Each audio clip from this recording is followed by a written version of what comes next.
Detail చూద్దాం. ఎమ్మెల్యేల అనర్హత వ్యవహారంలో దాఖలైన పిటిషన్లపై తెలంగాణ స్పీకర్ ప్రసాద్ కుమార్ కీలక నిర్ణయం తీసుకున్నారు. 5గురు ఎమ్మెల్యేల అనర్హత పిటిషన్లను స్పీకర్ కొట్టివేశారు.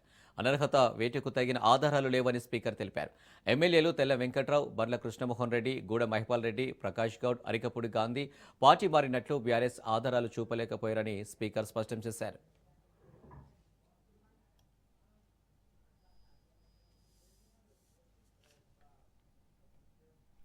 మొత్తం 10 మంది ఎమ్మెల్యేలపై అనర్హత పిటిషన్లు దాఖలు చేయగా 8 మందికి సంబంధించి విచారణ పూర్తి చేశారు. దానం నాగేందర్, కడియం శ్రీహరిపై దాఖలైన పిటిషన్లకు సంబంధించిన విచారణ ఇంకా పూర్తి కాలేదు. అనర్హత పిటిషన్లపై సభాపతి త్వరగా నిర్ణయం తీసుకునేలా ఆదేశాలు ఇవ్వాలని కోరుతూ బీఆర్ఎస్ సుప్రీంకోర్టులో దాఖలు చేసిన పిటిషన్పై ఈ నెల 19న మరోమారు విచారణ జరగనుంది. 8 మందికి సంబంధించి విచారణ పూర్తి చేసిన స్పీకర్ ఇవాళ 5గురికి సంబంధించి తీర్పు ఇచ్చారు. పోచారం శ్రీనివాసరెడ్డి, కాళ యాదయ్య, సంజయ్ కుమార్కు సంబంధించి తీర్పు రేపు వెలువడనుంది.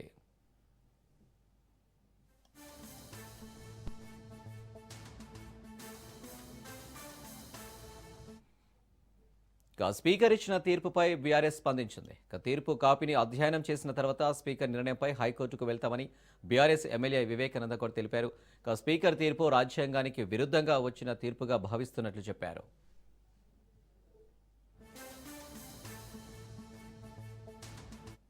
స్పీకర్ గారు ఈ యొక్క మా పిటిషన్ కొట్టివేస్తూ ఆర్డర్ ఇచ్చినా కూడా, ప్రొనౌన్స్ చేసినా కూడా దాని యొక్క జడ్జిమెంట్ కాపీ మా చేతికి రాలేదు. ఇంకా వెబ్సైట్లో కూడా అప్లోడ్ చేయలేదు. ఏ కారణాలతో డిస్మిస్ చేసినది ఇంకా స్పష్టత రాలేదు. వారు కేవలం ఏదో తమకు ఉన్నటువంటి ఆధారాలు సరిపోవని చెప్పినడా, ఇంకేం ఆధారం కావాలి? బాహాటంగా 10 మంది వీళ్ళందరూ ఎమ్మెల్యేలందరూ కూడా కాంగ్రెస్ పార్టీకి ప్రచారం చేస్తూ ఉన్నారు. కాంగ్రెస్ పార్టీ కండవాలు కప్పుకొని తిరుగుతున్నారు. కాంగ్రెస్ పార్టీ మీటింగ్లో పాల్గొంటా ఉన్నారు. కాంగ్రెస్ పార్టీ అభ్యర్థులుగా పోటీ చేసినారు. కాంగ్రెస్ పార్టీ అభ్యర్థులకు టికెట్ ఇచ్చుకొని ఓపెన్గా ఇప్పుడు కూడా చేస్తున్నారు. ఇంకా ఏం ఆధారాలు కావాలా?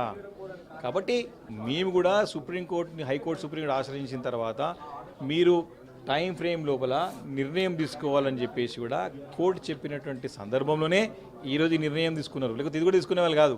ట్రిబ్యునల్ చైర్మన్గా స్పీకర్ గారు తీసుకున్న నిర్ణయాన్ని తప్పకుండా కోర్టులు సమీక్షించవచ్చు అని ఒక పాయింట్ మేము ప్రూవ్ చేయగలిగినాం ఈరోజు. మెరిట్స్ ప్రకారమే స్పీకర్ గడ్డం ప్రసాద్ ఎమ్మెల్యేల ఫిరాయింపు అనర్హత కేసులో తీర్పు వెలువరించారని ప్రభుత్వ విప్ ఆది శ్రీనివాస్ అన్నారు. స్పీకర్ తీర్పును బీఆర్ఎస్ వ్యతిరేకిస్తే కోర్టుకు వెళ్లాలి, కానీ విమర్శలు చేయడం సరికాదని ఆయన అన్నారు.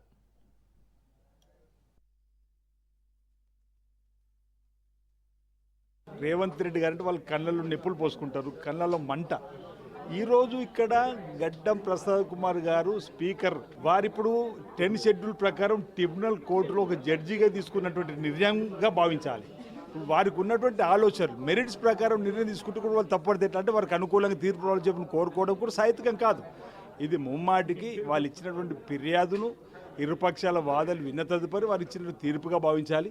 వాళ్ళు సవితమ్మ కాంగ్రెస్ పార్టీ టికెట్ మీద గెలిచిన వారికి ఏకంగా మంత్రివర్గంలో తీసుకుంటారు. తలసరాని శ్రీనివాసరావు టీడీపీ అభ్యర్థి గెలిస్తే ఏకంగా వాళ్ళు మంత్రివర్గం తీసుకుంటారు. 38 మంది శాసనసభ్యులు పార్టీ మారేలా చేసుకున్నటువంటి వారు ఈరోజు ఫిరాయింపుల గురించి మాట్లాడడం ఇది సరైనది కాదు. ఈరోజు ప్రజలు గమనిస్తున్నారు. ఈరోజు వారి స్పీకర్ గారి తీర్పును మేము స్వాగతిస్తాం. స్పీకర్ నోటీసులకు కడియం రిప్లై ఇచ్చారు. బీఆర్ఎస్ ఎమ్మెల్యే వివేక కౌంటర్ పిటిషన్కు కడియం వివరణ ఇచ్చారు. బీఆర్ఎస్ సభ్యత్వం రద్దు చేసుకోలేదని కడియం స్పష్టం చేశారు. కాంగ్రెస్ పార్టీ సభ్యత్వం తీసుకోలేదని చెప్పిన కడియం స్పీకర్ ఏ నిర్ణయం తీసుకున్నా అభ్యంతరం లేదని దానం స్పష్టం చేశారు.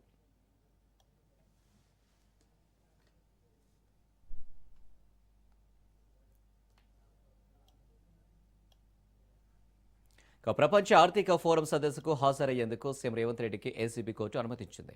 ఓటుకు నోటు కేసులో బెయిల్ షరతుల మేరకు రేవంత్ రెడ్డి కోర్టు అనుమతి కోరారు. 10,000 రూపాయల పూచీకత్తుతో సీఎం రేవంత్ రెడ్డికి పాస్పోర్ట్ ఇచ్చేందుకు ఏసీబీ కోర్టు అనుమతించింది. మార్చి 3లోగా పాస్పోర్ట్ తిరిగి అప్పగించాలని సీఎం రేవంత్ రెడ్డిని ఏసీబీ కోర్టు ఆదేశించింది.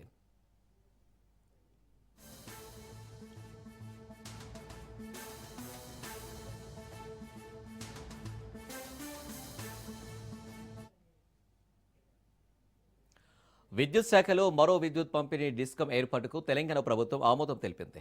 మూడో డిస్కంకు సంబంధించిన మార్గదర్శకాలను విడుదల చేసింది. వ్యవసాయానికి, పేదల గృహాలకు 200 యూనిట్లు, ప్రభుత్వ పాఠశాలలు, కళాశాలలకు ఉచిత విద్యుత్ వంటి సంక్షేమ పథకాల నిర్వహణకు ఈ డిస్కం ముఖ్య ఉద్దేశం. ఇప్పటికే తెలంగాణ సదరన్, నార్థరన్ డిస్కంలతో పాటు ఈ కొత్త డిస్కం పనిచేయనుంది. దీనివల్ల విద్యుత్ పంపిణీ వ్యవస్థలో ఆర్థిక స్థిరత్వం, సంక్షేమ పథకాల అమలును మెరుగుపరచడం లక్ష్యంగా పెట్టుకుంది ప్రభుత్వం.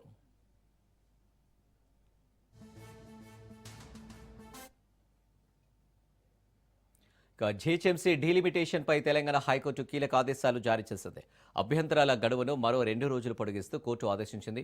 పిటిషనర్ల న్యాయవాదులు 3 రోజులు పొడిగించాలని కోరగా డెడ్లైన్ దగ్గర పడడంతో 2 రోజులు సరిపోతాయని హైకోర్టు తెలిపింది. అదనంగా వార్డుల వారీగా జనాభా సంఖ్యతో పాటు మ్యాప్లను 24 గంటల్లోపు పబ్లిక్ డొమైన్లో ఉంచాలని జీహెచ్ఎంసీకి ఆదేశించింది.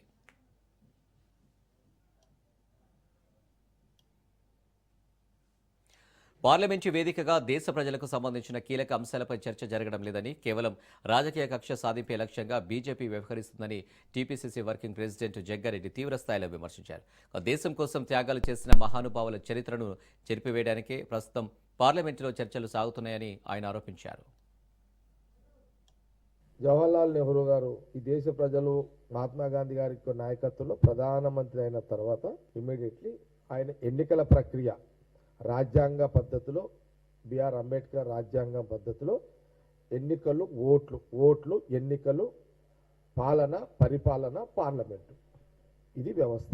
మనం ఈ మధ్యలో చూస్తున్నాం. ఈ మధ్యలో పార్లమెంటు సంబంధించి మనము ప్రజా సమస్యలను బీజేపీ ప్రభుత్వం, ప్రధానమంత్రి మోడీ గారు, అమిత్ షా గారు, కేంద్రంలో బీజేపీ ప్రభుత్వం, మనం ఈ మధ్య కాలంలో చూస్తున్నది ఏందయ్యా అంటే, రోజు టార్గెట్ ప్రజా సమస్యల మీద చర్చ పార్లమెంట్లో లేదు, ప్రజా అవసరాలకు సంబంధించిన చర్చ పార్లమెంట్లో లేదు, గ్రామీణ ప్రాంతంలో రైతులు ఎట్లున్నారు, మహిళలు ఏ రకంగా ఉన్నారు, యువతకు ఉద్యోగాలు ఏ రకంగా అమలవుతున్నాయా లేవా అనే చర్చ బీజేపీ ప్రభుత్వంలో మోడీ గారు ప్రధానమంత్రిగా, అమిత్ షా గారి వారి పాలనలో మనం పార్లమెంట్లో ఈ మధ్యలో ఎక్కడ కూడా చర్చ మనం చూస్తలేము. టీవీలలో కానీ మీడియాలో కానీ చూస్తలేము. దీని మీద చర్చనే లేదు అసలు. భారతదేశ స్వాతంత్రం కోసము ఆస్తులు దారదత్తం చేసిన ఆ కుటుంబం జవహర్లాల్ నెహ్రూ గురించి మనం మొన్న వారి టార్గెట్ 12 సంవత్సరాలు జైలు జీవితం గడిపిన జవహర్లాల్ నెహ్రూని టార్గెట్గా ఈరోజు బీజేపీ మోడీ, బీజేపీ అమిత్ షా పార్లమెంట్లో మాట్లాడుతున్నారు. Back to news. తెలంగాణలో 3వ దశ ఎన్నికలు ముగిశాయి. పలుచోట్ల కౌంటింగ్ కొనసాగుతుంది. ఫలితాల్లో కాంగ్రెస్ మద్దతుదారులు 500 మందికి పైగా గెలిచారు. బీఆర్ఎస్ బలపరిచిన వ్యక్తులు 200కు పైగా స్థానాల్లో, బీజేపీ మద్దతుదారులు 50కి పైగా స్థానాల్లో విజయం సాధించారు. 3వ దశలో మొత్తం 3,752 సర్పంచ్, 28,410 వార్డు స్థానాలకు ఎన్నికలు జరిగాయి.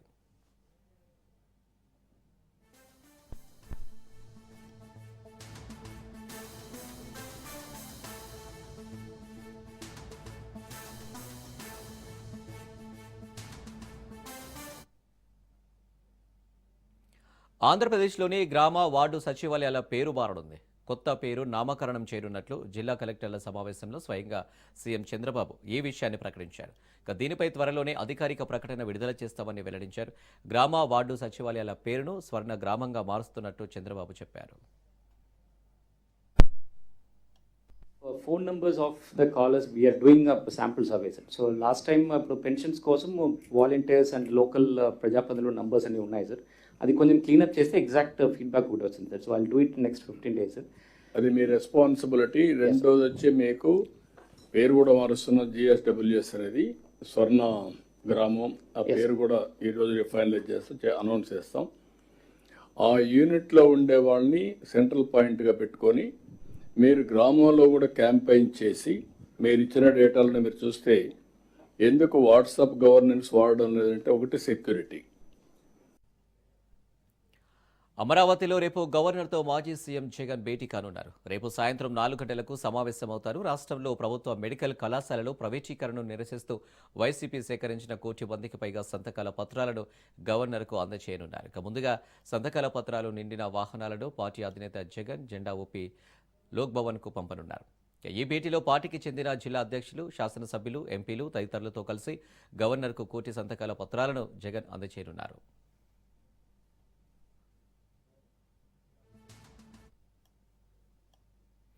ప్రభుత్వ మెడికల్ కళాశాలను కూటమి ప్రభుత్వం అన్యాయంగా ప్రైవేట్ పరం చేస్తుందని మాజీ మంత్రి సజ్జల రామకృష్ణారెడ్డి ఆరోపించారు. గత వైసీపీ హయాంలో 17 ప్రభుత్వ మెడికల్ కాలేజీలు తీసుకొచ్చామని అన్నారు.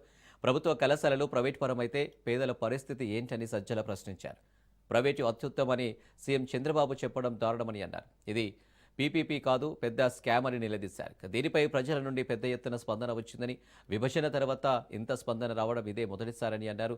రాష్ట్ర వ్యాప్తంగా చేపట్టిన కోటి సంతకాల సేకరణకు అన్ని వర్గాల ప్రజలు స్వచ్ఛందంగా ముందుకొచ్చి సంతకాలు చేశారని సజ్జల తెలిపారు.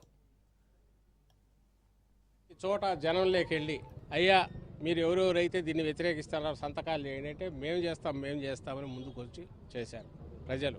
ఈ రోజుకు చంద్రబాబు నాయుడు గారు ఏమంటున్నారంటే కొంచెం తగ్గి ఈరోజు నాకు ఆయన మాటల్లో కనపడింది ఒక ఎక్స్ప్లెనేషన్ లాగా ఏదో ఇవ్వబోతున్నాడు. నువ్వు ల్యాండ్ ఇచ్చి బిల్డింగులన్నీ నువ్వు ఇచ్చి 2 years శాలరీస్ పే చేసి నువ్వు ఎందుకు నడపలేదు నాకు అర్థం కావట్లా. ఆ రోజు ఏమన్నావు మేము వచ్చిన తర్వాత మొత్తం తీసి ఉచితం చేస్తానని. మరి వచ్చిన నెలకే ఎట్లా దీన్ని వర్క్స్ అన్ని స్టాప్ చేసి ప్రైవేట్ తీసుకెళ్ళాం అంటే ముందే ఇంటెన్షన్ ఉన్నట్టే కదా ఆయనకు చంద్రబాబు నాయుడు గారికి. కానీ ఒరిజినల్గా ప్రైవేటీకరణను అవసరం లేకపోయినా సరే సపోర్ట్ చేసి నెత్తిన పెట్టుకునే రాజకీయవాది లేదా అలాంటి ఆలోచనలు కలిగిన వ్యక్తి చంద్రబాబు. ఫస్ట్ అన్నదానికి ఇప్పటికీ మారింది అంటేనే పెద్ద అక్షరాలు చిన్న అక్షరాలు ఏదో కనపడినట్టు పెట్టాం కదా, ఇది ప్రైవేట్ ఇక్కడ కాదు కదా అని సంజాయిషి లాగా ఇస్తున్నాడంటేనే దాని ఇంపాక్ట్ పడిందని వాళ్ళకు తెలుసు. ప్రజలందరూ కదిలి సంతకం చేస్తున్నారనేది ఫోటోలు వచ్చాయి, వీడియోలు వచ్చాయి, రెస్పాన్స్ బ్రహ్మాండంగా ఉందని కనపడుతున్నప్పుడు వాళ్ళు అట్లగాక వేరే ఏమంటారు కానీ వాళ్ళకు తెలుసు ఇంటర్నల్ గా this is a massive public opinion ఒక రెఫరెండం లాగా వచ్చింది అనేది చంద్రబాబు నాయుడు గారికి తెలుసు. ఆయనతో ఉన్న వాళ్ళ నాయకులకు వాళ్ళ కొడుకు ఆ డిప్యూటీ సీఎంకు వాళ్ళ కూటమిలో ఉండే అదర్ పార్టీస్కు అందరికీ తెలుసు. అయినా మొండిగా పోతున్నాడు. మొండిగా పోతే ఆయన పోయి ఆయన దోకుంటున్నాడు. దానికి ఎవరు ఏం చేయాలి. వాళ్ళకి ముందు అబద్ధపు మాటలు ఏవైతే చెప్పావో మేము వస్తే పూర్తి ఉచితంగా ఇచ్చేస్తాం దానికి ఉండకపోగా మొత్తం రివర్స్ తిప్పి ఓ పక్కేమో ఇది ఏదో ఈ పీపీపీనే అన్నిటికీ జిందా తెలిసిమో అట్లాగా సొల్యూషన్ అని చెప్పి ప్రైవేటీకరణనే బెస్ట్ సొల్యూషన్ ప్రజలకు అనే ఒక తప్పుడు మాటలు చెప్పి ఇంకో పక్క అది లేదా ఇది లేదా అంటే పిల్లల ఆర్గ్యుమెంట్లు ఉంటాయి చూడు. మనం ఆర్గ్యుమెంట్ ఏం చేయలేకపోతే మొండిగా వితండవాదం చేస్తుంటాం అట్లుంటుంది అంతే. సీఎం చంద్రబాబుపై టీటీడీ మాజీ చైర్మన్ భూమన కరుణాకర్ రెడ్డి ఫైర్ అయ్యారు. టీటీడీకి చంద్రబాబు తీరని ద్రోహం చేస్తున్నారని మండిపడ్డారు. టీటీడీ భూములను ప్రైవేటు వ్యక్తులకు కట్టబెడుతున్నారని భూమన ఆరోపించారు. తిరుమల పవిత్రతను కాపాడడంలో బాబు విఫలమయ్యారని విమర్శించారు. కోహినీరు కంటే విలువైన భూములను బాబు పనిచేస్తున్నారని అన్నారు. ఇక ప్రైవేటు వ్యక్తులకు టీటీడీ భూములు ఎలా ఇస్తారని భూమన ప్రశ్నించారు. ఇక ప్రత్యేక అగ్రిమెంట్ వెనుక పెద్ద స్కామ్ దాగి ఉందన్నారు. మాట్లాడుతూ మేమంతా కొండ మీద అరాచకమేమి చేసినాము అని మా మీద అభాండాలు వేస్తూ ఇంకా మా మీద ఆ నేరారోపణలే చేస్తూనే కాలం గడుపుతున్నటువంటి గౌరవనీయ ముఖ్యమంత్రి చంద్రబాబు నాయుడు గారు టీటీడీకి తీరని ద్రోహం చేస్తున్నారు. అంతా ఇంత ద్రోహం చేయటం కాదది. తిరుమల తిరుపతి పవిత్రతను కాపాడటానికే నేను పుట్టానని చెప్పుకున్నటువంటి వ్యక్తి అలిపిరి నుంచి వెళ్లేటువంటి దారంతా కూడా అత్యంత పవిత్రమైనది అన్నటువంటి విషయం తెలిసి కూడా పెద్దలు అనేక మంది అభ్యంతరాలు వ్యక్తం చేసిన టూరిజం వాళ్ల ల్యాండ్ తీసుకొని దానికి బదులుగా టీటీడీ ల్యాండ్ను కట్టబెట్టడం ఆశ్చర్యం.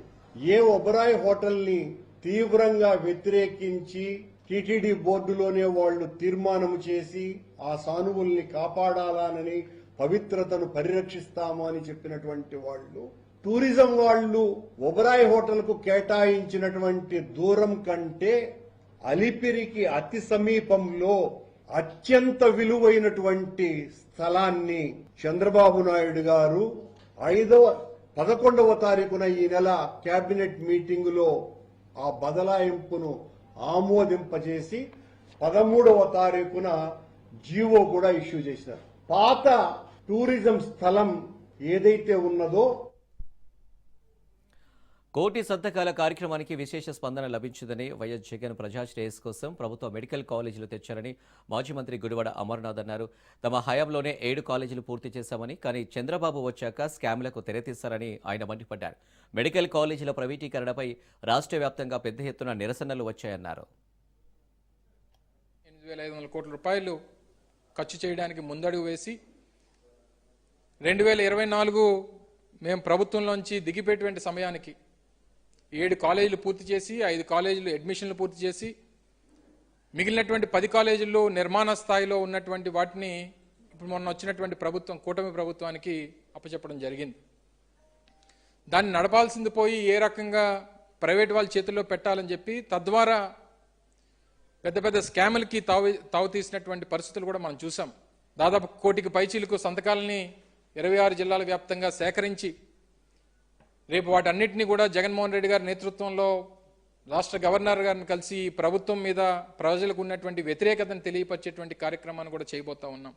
ఈ ప్రైవేట్ పరం చేసేటువంటి కార్యక్రమాన్ని ఈ ప్రభుత్వం టేకప్ చేసి ప్రభుత్వం సేకరించినటువంటి భూములు, ప్రభుత్వం నిర్మాణం చేసినటువంటి భవనాలు, ప్రభుత్వం కేటాయించినటువంటి నిధులు ఇప్పటికే కొంత మేర కేటాయించి నిర్మాణాలు ప్రారంభించి భూములు సేకరించి ఆ రోజు జగన్మోహన్ రెడ్డి గారి నాయకత్వంలో ఇవన్నీ తలపెట్టేటువంటి కార్యక్రమం చేస్తే వీటన్నిటిని తీసుకుని గంపగుత్తుగా తీసుకెళ్లి ఒక ప్రైవేట్ వాడి చేతిలో పెట్టాలనేటువంటి కార్యక్రమం చాలా శోచనీయం. ఇది పెద్ద స్కామ్ అనేటువంటి విషయాన్ని కూడా తెలియజేస్తా ఉన్నా. కడప జిల్లా పులివెందుల నియోజకవర్గంలో వైసీపీకి చేదు అనుభవం ఎదురైంది. స్థానిక ఇన్ఛార్జ్ బీటెక్ రవి నేతృత్వంలో వైసీపీ నుంచి టీడీపీలోకి వలసలు పెరుగుతున్నాయి. ఇటీవల ముండోడు గౌస్ నేతృత్వంలో వేంపల్లి నుంచి 700 కుటుంబాలు పార్టీలోకి చేరగా అమ్మగారిపల్లె నుంచి పొల్లయ్య తోట ప్రాంతానికి చెందిన దేవర్ల చంద్రశేఖర్ రెడ్డి ఆధ్వర్యంలో భారీ ర్యాలీగా టీడీపీలో చేరిన 400 మందికి పార్టీ కండువా కప్పి ఆహ్వానించారు. ఇక పులివెందులలో గెలిపే లక్ష్యంగా ప్రణాళికబద్ధంగా ముందుకు వెళుతున్నామని బీటెక్ రవి అన్నారు. ఇక తొలుత స్థానిక సంస్థల ఎన్నికల్లో సత్తా చాటి తర్వాత పులివెందులను కైవసం చేసుకుంటామని రవి ధీమా వ్యక్తం చేస్తున్నారు.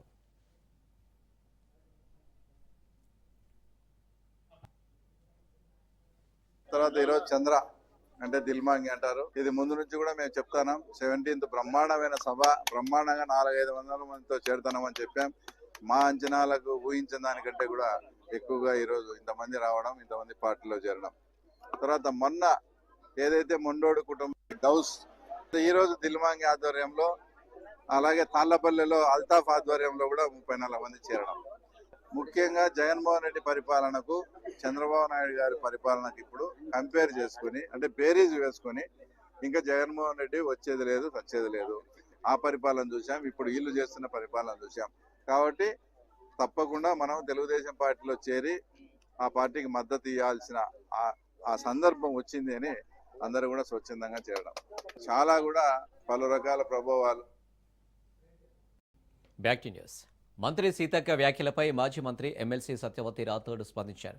ములుగు జిల్లాలో బీఆర్ఎస్ పార్టీ అధికారంలో ఉన్నప్పుడు చేసిన అభివృద్ధి తప్ప మంత్రిగా ఉన్న సీతక్క జిల్లా చేసిన అభివృద్ధి శూన్యమన్నారు సత్యవతి రాథోడ్. కేసీఆర్ ములుగుపై ప్రేమతో ములుగును కొత్త జిల్లాగా ఏర్పాటు చేశారని, గిరిజన యూనివర్సిటీ, నర్సింగ్ కాలేజీతో పాటు అభివృద్ధికి పెద్దపీట వేసిందన్నారు. నన్ను కూర్చుంటే లేవలేవు, లేస్తే కూర్చోలేవు అని వ్యక్తిగతంగా విమర్శించడం సీతక్క విఘ్నతకే వదిలేస్తున్నానని అన్నారు. ములుగు అభివృద్ధిపై ఎక్కడైనా చర్చకు సిద్ధమేనని, సీతక్కలాగా ముల్లెలు మోయటం, రీల్స్ తీయటం, డ్రామాలు చేయటం మాకు రావన్నారు.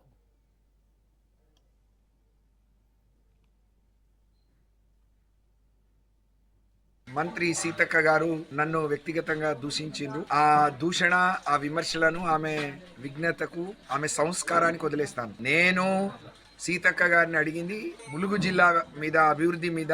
నీ జీవిత కాలంలో ములుగు జిల్లాను చేసింది మేము. ములుగు జిల్లాను అన్ని రకాలుగా, Mulugu medical college, tribal university, లేకపోతే మేడారం జాతరను బ్రహ్మాండంగా నిర్వహించింది మేము. మీరు మంత్రి ఉండి మరి వ్యక్తిగతంగా ఎందుకు దూషిస్తున్నారు? మీరు ప్రజాసేవ చేసి ఉంటే, అభివృద్ధి చేసి ఉంటే మీకు ఓట్లు పడతాయి కదా. మీరు భయపెట్టి మరి ఇబ్బంది పెట్టి ఎందుకు ఒక్కొక్కళ్ళను వ్యక్తిగతంగా దూషిస్తున్నారు అని చెప్పి నేను మాట్లాడటం జరిగింది. దాని మీద కూర్చుంటే లేవలేరు, లేస్తే కూర్చోలేరు అని మాట్లాడింది. ఆమె సంస్కారానికి వదిలేస్తాను. నువ్వు పెద్ద ఉద్యమకారురాలివిగా మరి చాలా గొప్పలు చెప్పుకుంటావు. నీలాగా మూటలు మోయడం, రీళ్లు చేయడం, డ్రామాలు చేయడం, వేషాలు వేయడం నాకు రాదు. ఏదున్నా ఏం చెప్తానో అది చేసి చూపించడమే నాకు తెలిసిన విద్య. శీతాకాల విడిది కోసం రాష్ట్రపతి ద్రౌపది ముర్ము హైదరాబాద్ చేరుకున్నారు. హకీంపేటలోని విమానాశ్రయంలో దిగిన ఆమెకు governor Jishnu Dev Varma, deputy CM బట్టి విక్రమార్క, పలువురు మంత్రులు స్వాగతం పలికారు. ఈ నెల 21 వరకు బొల్లారంలోని రాష్ట్రపతి నిలయంలో ఉండనున్నారు.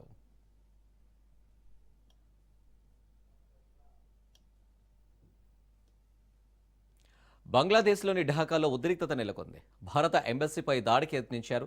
వీసాల జారీ నిలిపివేతపై ఆందోళన చేపట్టారు. భారత దౌత్య కార్యాలయాన్ని అల్లరి మూకలు టార్గెట్ చేశారు. బారికేడ్లు తొలగించి ముందుకు దూసుకువెళ్లేందుకు యత్నించారు. దీంతో అల్లరి మూకలను పోలీసులు అడ్డుకున్నారు. షేక్ హసీనాను బంగ్లాదేశ్కు అప్పగించాలని డిమాండ్ చేశారు.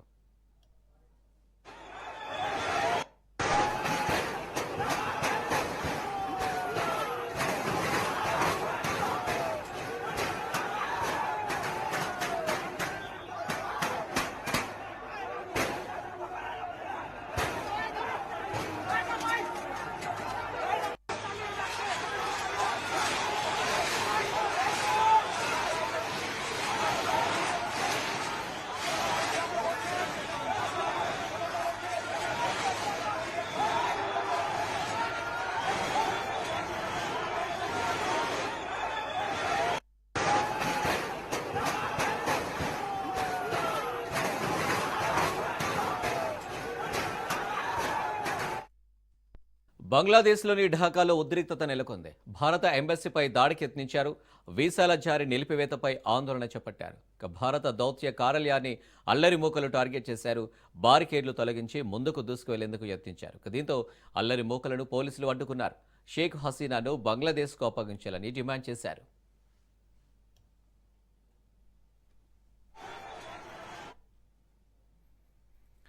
ఢిల్లీలో వాయు కాలుష్య సంక్షోభంపై సుప్రీంకోర్టు కీలక వ్యాఖ్యలు చేసింది. ఢిల్లీలోని 9 టోల్ గేట్లను తాత్కాలికంగా మూసివేయాలని ఎన్హెచ్ఐకు సుప్రీంకోర్టు సూచించింది. కాలుష్యం తగ్గింపునకు ఆచరణాత్మక పరిష్కారం గురించి ఆలోచిద్దామని విచారణ సందర్భంగా పేర్కొంది.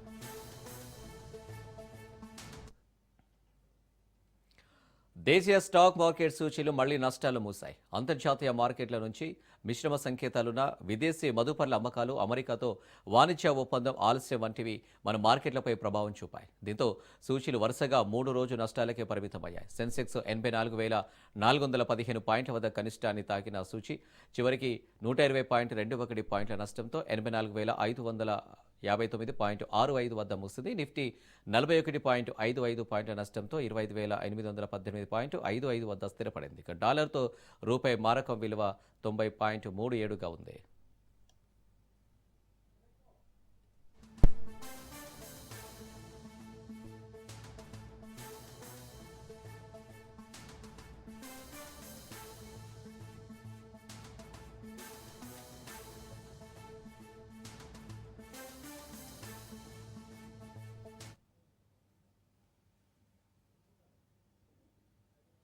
ఇవి అప్డేట్స్. మరిన్ని అప్డేట్స్ కోసం చూస్తూనే ఉండండి రాజ్ న్యూస్.